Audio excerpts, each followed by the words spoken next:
महाराष्ट्राला नव्हे तर संपूर्ण देशाला मार्गदर्शक ठरेल असे नवी मुंबई पोलीस आयुक्तालय कार्यालयाअंतर्गत उभारण्यात आले मध्यवर्ती पुरावा व्यवस्थापन कक्ष। राज्याचे उपमुख्यमंत्री तथा गृहमंत्री देवेंद्र फडणवीस। नवी मुंबई पोलीस आयुक्तालय कार्यालयाअंतर्गत मध्यवर्ती पुरावा व्यवस्थापन कक्षाचे उद्घाटन आज रविवारी राज्याचे उपमुख्यमंत्री तथा गृहमंत्री देवेंद्र फडणवीस यांच्या हस्ते पनवेल तालुका पोलीस ठाण्याच्या आवारात करण्यात आले। यावेळी बोलताना राज्याचे उपमुख्यमंत्री तथा गृहमंत्री देवेंद्र फडणवीस यांनी सांगितले की महाराष्ट्राला नव्हे तर संपूर्ण देशाला मार्गदर्शक ठरेल असे नवी मुंबई पोलीस आयुक्तालय कार्यालयाअंतर्गत मध्यवर्ती पुरावा व्यवस्थापन कक्ष उभारण्यात आले आहे।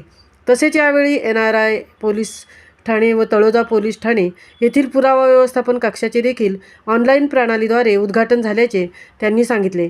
या कार्यक्रमास आमदार गणेश नाईक, आमदार मंदाताई म्हात्रे, माजी खासदार रामशेठ ठाकूर, आमदार प्रशांत ठाकूर, आमदार महेश बालदी, पोलीस महासंचालक रश्मी शुक्ला, नवी मुंबई पोलीस आयुक्त मिलिंद भारंबे, सहआयुक्त संजय एनपुरे, कोकण विभागीय आयुक्त डॉक्टर महेंद्र कल्याणकर, नवी मुंबई महापालिका आयुक्त राजेश नार्वेकर, जिल्हाधिकारी किसन जावळे, अप्पर पोलीस आयुक्त दीपक साकोरे, माननीय खासदार संजीव नाईक, माजी सभागृह नेते परेश ठाकूर आदी मान्यवर उपस्थित होते। महामुंबईसह संजय कदम, पनवेल।